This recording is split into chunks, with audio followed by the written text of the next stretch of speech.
चलिए student, welcome back. तो हम लोग अभी इंडियन कल्चर की बात कर रहे हैं, भारतीय संस्कृति की बात कर रहे हैं।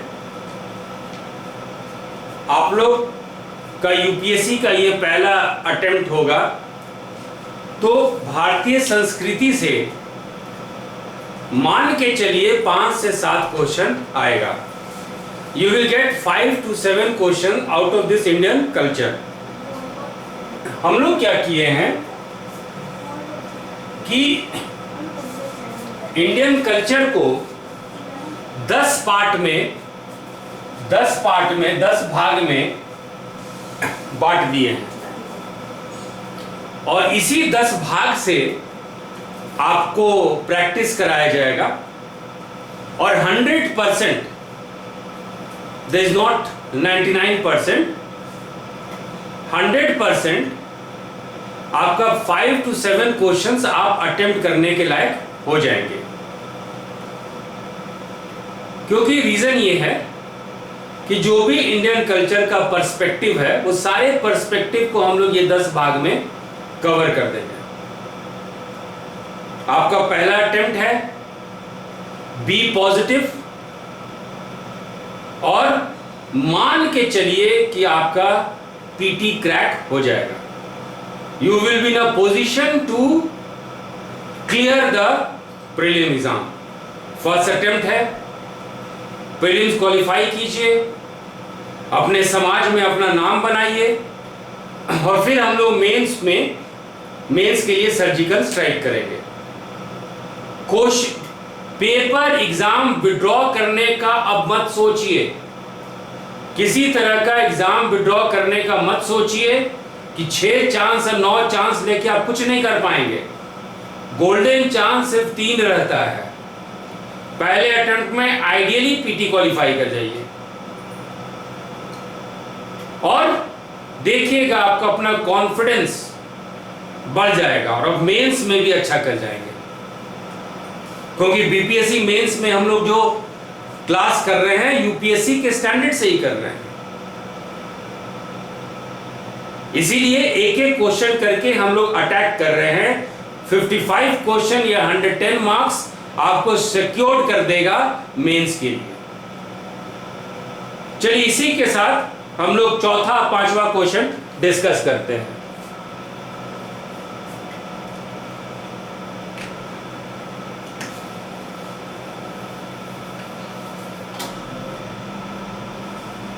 Again be positive and attempt, क्योंकि एक बार आपके क्वेश्चन पेपर हाथ में आ जाएगा फिर अफसोस मत कीजिएगा। चलिए, which of the following is known as the rishi cave? Karna Chaupar, Sudama cave, Vishwamitra cave, Gopi cave, Vapiyaka cave, Vedantika cave या लोमस केव? निम्नलिखित में से किसे ऋषि गुफा के रूप में जाना जाता है? कर्ण चौपर, सुदामा, विश्वामित्रा, गोपी, वापियाका, वडथिका या लोमस? सही आंसर है आपका लोमस गुफा। Lomas cave is known as rishi cave. Lomas cave is known as rishi cave. तो सही ऑप्शन है, सही आंसर है क्वेश्चन नंबर 4 का डी। सही ऑप्शन है क्वेश्चन नंबर 4 का डी। सही ऑप्शन है क्वेश्चन नंबर 4 का डी। आगे बढ़ते हैं। अब देखिए, स्लाइड्स को देखिए, इसको देखिए, इस स्लाइड को देखिए, ठीक है। ये है आपका बराबर गुफा, ये है आपका बराबर गुफा, बराबर हिल केव्स, बराबर हिल केव्स, बराबर पहाड़ की गुफा है ये, ठीक है। और ये है आपकी बराबर गुफा, याद रखिएगा, बराबर हिल केव्स, ठीक है। अच्छा, अब देखिए इसका जो समय आकलन किया गया है, इस बराबर गुफा का जो समय आकलन किया गया है वो आपके मौर्य साम्राज्य का ही समय निकल के आता है, मौर्य साम्राज्य का ही निकल के आता है। और इसमें से कुछ जो हैं अशोक के काल में निर्मित हुए थे। Means the date assigned to Barabar hill caves corresponds with the Mauryan empire. यानी बाराबर गुफाओं का जो समय आकलन किया गया है ये मौर्य साम्राज्य का ही है, लेकिन इनमें से कुछ ही अशोक के समय का है। Some of which are ascribed to Ashokan times. आगे बढ़ो, चलिए आगे बढ़ते हैं। अब देखिए ये बराबर गुफा को, इस बराबर गुफा को कौन इस्तेमाल करता था? इस बराबर गुफा को आजीविका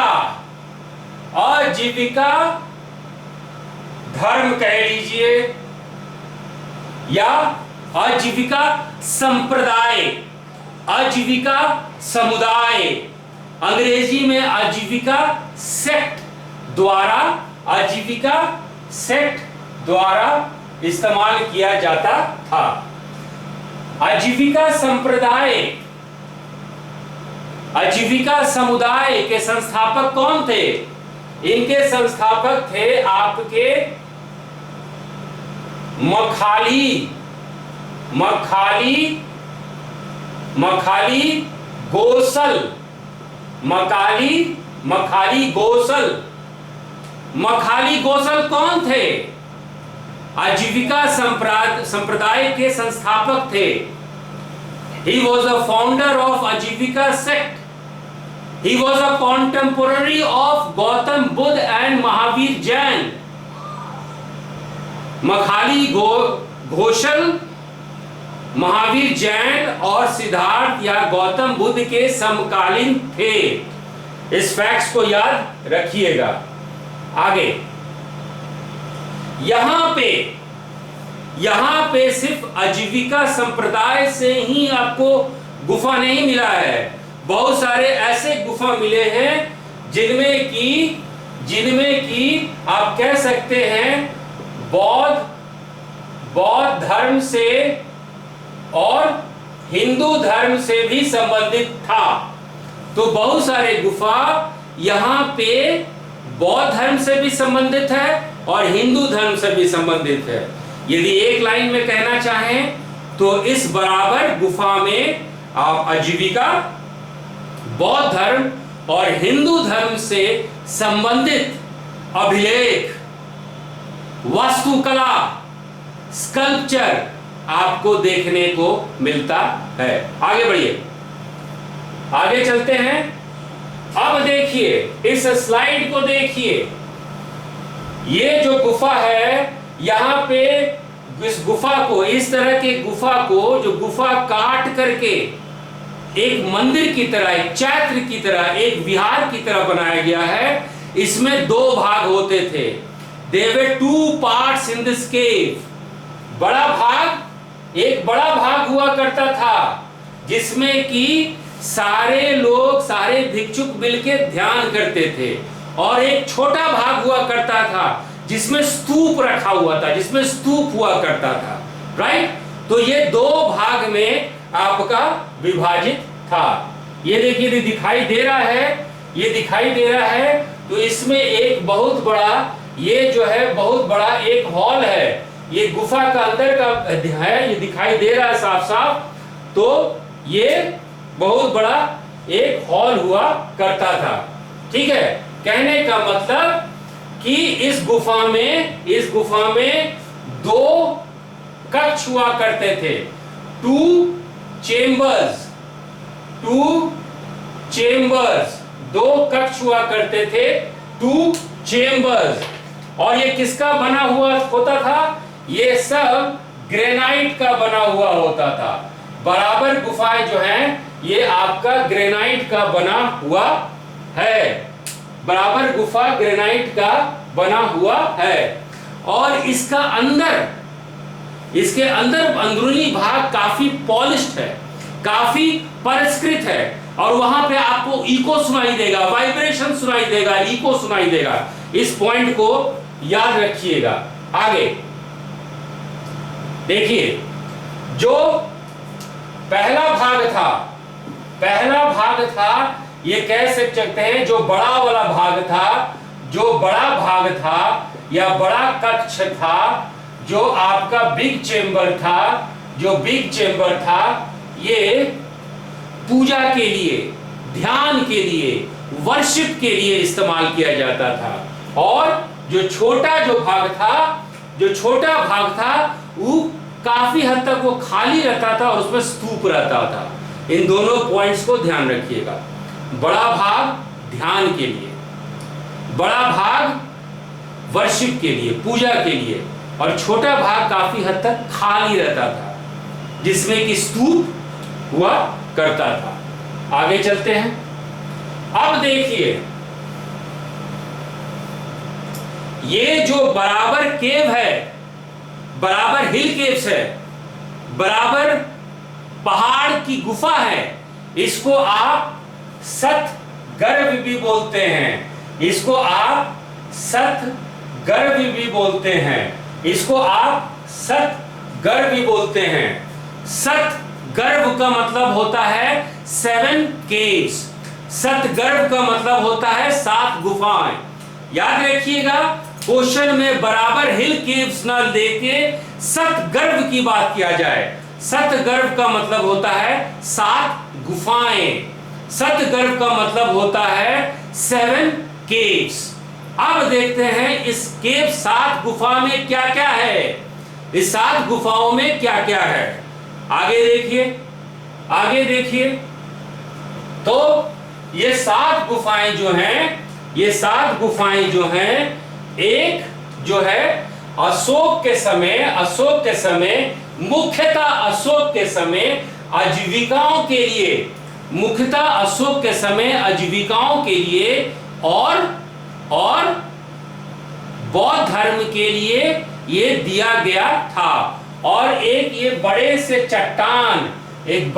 चट्टान जिसको कि आप मोनोलिथिक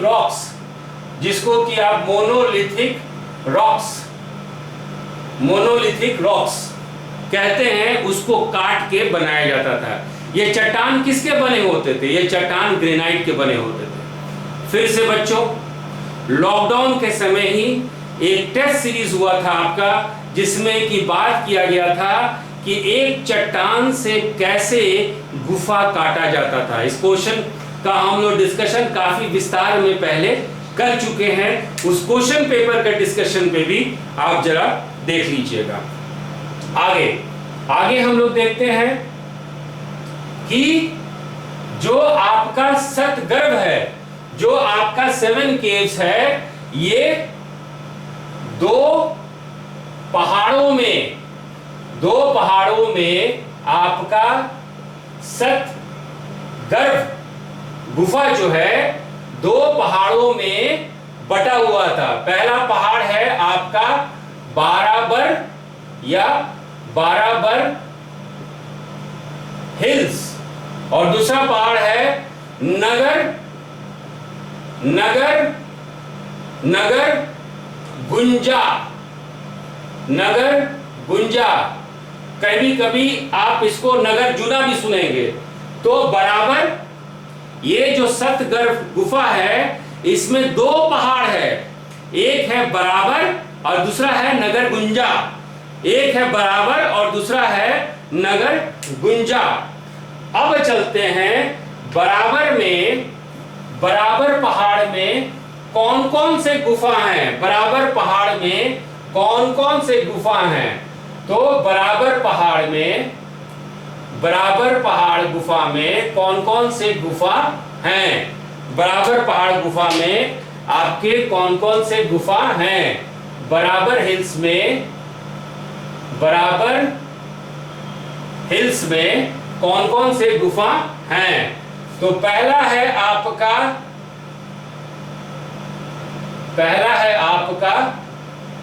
कर्ण चौपड़।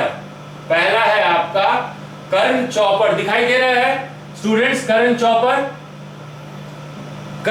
दिखाई दे रहा है स्टूडेंट्स?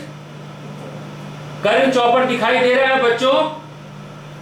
करण चौपड़ अंग्रेजी में, अंग्रेजी मीडियम के बच्चे डोंट वरी, आपको शाम को पीडीएफ भेज दिया जाएगा, सिर्फ याद रखिए करण चौपड़। दूसरा है सुदामा, दूसरा है सुदामा गुफा, ठीक है। तीसरा है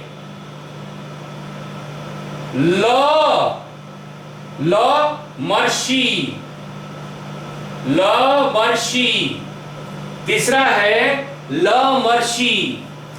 तीसरा है लमर्शी गुफा।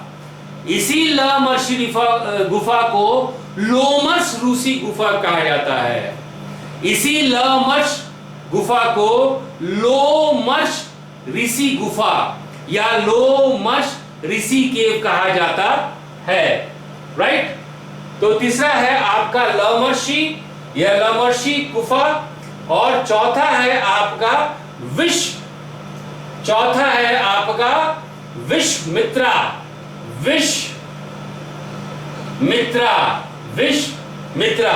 यानी बराबर पहाड़ में 4 गुफा हैं, कर्ण चौपड़, सुदामा, लमर्षि और विश्वामित्रा, ठीक है बच्चों। अब इसमें यह ध्यान रखिएगा कि ये सुदामा गुफा और लमर्षि गुफा एक जैसा है, सुदामा गुफा और लमर्षि गुफा एक जैसा है, याद रखिएगा, ठीक है। सुदामा गुफा और लमर्षि गुफा एक जैसा है। अब हम लोग नगर चुना या नगर गुंजा पहाड़ पे चलते हैं। इसमें पहला जो गुफा है वो है गोपी गुफा, दूसरा है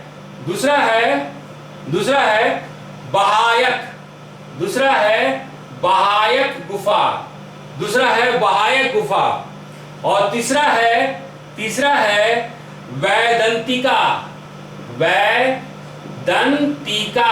गुफा, तीसरा है वैदंतिका गुफा। तो कुल मिला के 7 गुफा हैं। Total you have 7 hill caves, hence it is known as सतगर्भ, hence it is known as 7 caves hills। यहां तक समझ में आया स्टूडेंट्स? यहां तक समझ में आया? चलिए आगे चलते हैं। अब देखिए, इसको देखिए, ये स्लाइड्स देखिए बच्चों, ये स्लाइड्स देखिए, ये अगला वाला स्लाइड्स देखिए। ये है लोमस ऋषि गुफा का फ्रंट पोर्शन। जो स्लाइड्स आप देख रहे हैं वो लोमस ऋषि गुफा का आगे का ये चित्र है। ये लोमस ऋषि गुफा का फ्रंट पोर्शन है, ये फ्रंट पोर्शन है, सामने का ये चित्र है। अब इसमें देखिए, इस तरह से ये है, इस तरह से ये इसका फ्रंट पोर्शन है, इस तरह से इसका फ्रंट पोर्शन है, ठीक है। ये जो गुफा है, इसको ऐसे समझिए, ये ऐसे है, ये आपका ऐसे है, ये झोपड़ी की तरह है, ये एक झोपड़ी की तरह है। इसका फ्रंट पोर्शन ऐसे समझिए, ये एक झोपड़ी की तरह है, ये एक झोपड़ी की तरह है बच्चों, राइट। अब देखिए आगे, ये जो है इस तरह का जो डिजाइन है, इसको हम लोग आजीविका की पवित्र वास्तुकला के नाम से जानते हैं। जो आपका झोपड़ी की तरह डिजाइन है, इसको आजीविका की पवित्र वास्तुकला की तरह के नाम से हम लोग जानते हैं। This is known as the sacred architecture, it is known as the sacred architecture of the Ajivikas, right students.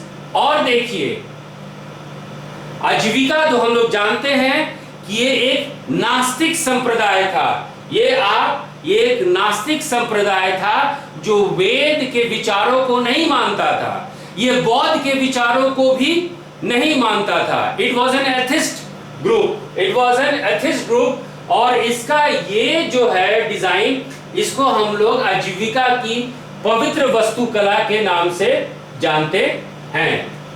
और इस गुफा में, लोमस गुफा में आजीविका के जो भिक्षुक होते थे, जो तपस्वी होते थे, इसी लोमस ऋषि में आकर, इसी लोमस ऋषि गुफा में आकर ये लोग ध्यान करते थे, तपस्या करते थे, बराबर गुफाओं में ये लोग ध्यान करते थे।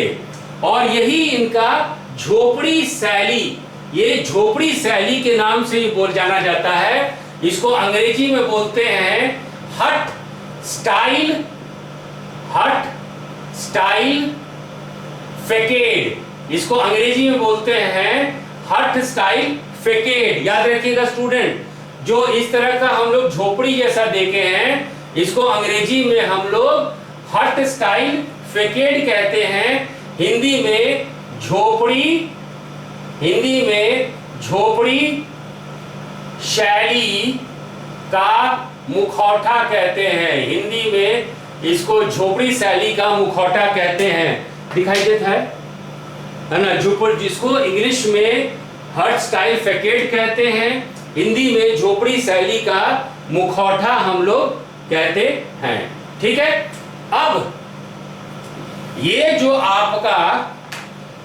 आपका झोपड़ी शैली है, ये जो आपका झोपड़ी शैली है, ये जो आपका झोपड़ी शैली है, इसको हम लोग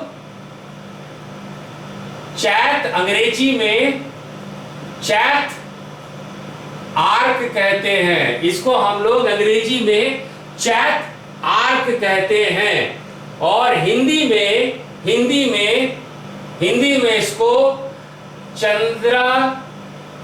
इसको चंद्रशाला कहा जाता है। अंग्रेजी में ये झोपड़ी नुमा जो मुखौटा है, इस शैली को चैत आर्क कहा जाता है, हिंदी में चंद्रशाला कहा जाता है। दिखाई दे रहा है चंद्रशाला स्टूडेंट्स, दिखाई दे रहा है? Please do let me know, है ना। और ये चंद्रशाला का डिजाइन आया कहां से, इसकी उत्पत्ति कहां से हुई, तो इसके लिए भी लॉकडाउन के समय जो अमरिंदर को याद है, वो डिस्कशन वाला आप टेस्ट पेपर निकाल दीजिए। इसमें हम लोग को ये मालूम चलेगा कि भारत में इस तरह का जो निर्माण कार्य पहले लकड़ियों से होता था। तो पहले जब लकड़ियों का निर्माण होता था तो उस समय ये शैली देखा गया था, और इसी शैली को चैत आर्क या चंद्रशाला कहा गया है। ठीक है, अब देखिए, अब सबसे इंपॉर्टेंट, इन गुफाओं में, खास करके आपके लोमस ऋषि के गुफाओं में कुछ राजाओं का अभिलेख मिला है, कुछ राजाओं का अभिलेख मिला है। याद रखिएगा, you have found some inscriptions on the Lomas Rishi cave, particularly on the Lomas Rishi cave as well as in the बराबर हिल केव्स। आपको कुछ राजाओं का अभिलेख मिला है, खास करके लोमस ऋषि गुफा में, और समानता सारे बराबर गुफाओं में। अब ये जानिए कौन कौन से राजाओं का अभिलेख मिला है, कौन कौन से राजाओं का अभिलेख मिला है। तो जो हेडिंग है अनंत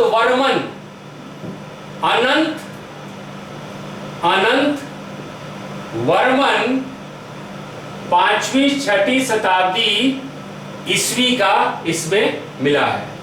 ठीक है, ये आपके मौखौरी राजा थे, हर्षवर्धन का वंश सुनिए, जो हम लोग 2-3 दिन पहले डिस्कस किए थे। तो उसी मोखौरी वंश के अनंत वर्मन का हम लोग को जो है आपको अभिलेख मिलता है। ठीक है, आप जैसे ही लोमस ऋषि गुफा में घुसेंगे तो आपको एंट्रेंस में ही, शुरुआत गेट पे ही अनंत वर्मन का अभिलेख मिलेगा। लोमस ऋषि पे भी अनंत वर्मन का अभिलेख मिला है और बराबर के कुछ और गुफाओं पे भी अनंत वर्मन का मिला है अभिलेख। आगे देखते हैं किसका मिला है। और आप देखेंगे कि यहां पे अशोक के पोते, ग्रैंडसन ऑफ अशोक, दशरथ का भी अभिलेख मिला है। आपको ग्रैंडसन ऑफ अशोक दशरथ का भी अभिलेख मिला है। You have got the inscriptions of grandson of Ashok, Dashrath in Lomas Rishi cave as well as बराबर हिल caves। तो बराबर गुफाओं में और खास करके लोमस गुफाओं में आपको दशरथ जो कि अशोक राजा के पोता थे उनका भी अभिलेख मिला है। लोमस ऋषि गुफा जो है महत्वपूर्ण क्यों होता है? क्योंकि ये आजीविकाओं के लिए समर्पित था। This is used exclusively by the आजीविका sect, right students? तो आपका सही आंसर जो है क्वेश्चन नंबर 4 का वो लोमस के लमर्शी गुफा या लोमस ऋषि के है, राइट। अब देखिए ये जो हम लोग लोमस ऋषि गुफा की जो बात किए हैं, हम लोग जो लोमस ऋषि गुफा की बात किए हैं, इसका जो डिजाइन बात किए हैं, आपका सुदामा गुफा भी जो है बराबर गुफाओं में एक और गुफा है जिसका हम लोग अभी चर्चा किए थे, सुदामा गुफा। तो सुदामा गुफा और लोमस ऋषि गुफा की बनावट करीब करीब एक जैसी है। और बाद में ये देखा गया बच्चों, बाद में ये देखा गया कि दक्षिण भारत में भी ये शैली शुरू हो गई। This trend also started later in South India. और वहां भी जो गुफा काट के चैट का निर्माण होता था उसका तरीका आपका लोमस ऋषि और सुदामा जैसा ही था। और इसी के आधार पे चौथा क्वेश्चन और पांचवा क्वेश्चन मिला हुआ है, दोनों को दूसरा रूप है। तो पांचवा क्वेश्चन जो है आपका, पांचवा क्वेश्चन है which of the following is considered to be the prototype for the Buddhist caves of the Western Deccan? निम्नलिखित में किसे पश्चिमी दक्कन की बौद्ध गुफाओं के लिए प्रोटोटाइप माने पहले का रूप माना जाता है? तो सही आंसर है आपका स्टूडेंट सुदामा और लोमस गुफा। सुदामा और लोमस गुफा, यानी कि सही ऑप्शन है बी 2 और 7। सही ऑप्शन है बी 2 और 7। तो स्टूडेंट्स हम लोग इसी तरह कल्चर का और पाठ कर लेंगे। हम लोग 10-15 सितंबर तक जो है कल्चर पूरी तरह कंप्लीट कर लेंगे। आपका 7 मार्क्स ऐसे भी सिक्योर्ड है, ठीक है। अब जो है कल हम लोग, हालांकि संडे है, मेरी पूरी कोशिश रहेगी कि हम लोग कल क्लास करें। और कल हम लोग एनवायरनमेंट पे, कल हम लोग वातावरण पे अपने आप को कंसंट्रेट करेंगे। इसका क्वेश्चन आपको मिल चुका होगा, हम व्हाट्सएप पे क्वेश्चन डाल दिए थे और आज शाम तक आपको इसका पीपीटी पावर पॉइंट प्रेजेंटेशन भी मिल जाएगा। यदि कुछ छूटा होगा तो आप उसमें से ले लीजिएगा। और पुराना लॉकडाउन टेस्ट सीरीज और करंट अफेयर्स एक सर पुराने से भी रिवाइज करना चालू कर दीजिए। तो चलिए इसी के साथ हम लोग इस सेशन को विराम कहते हैं and will continue with environment in the next session. Thank you.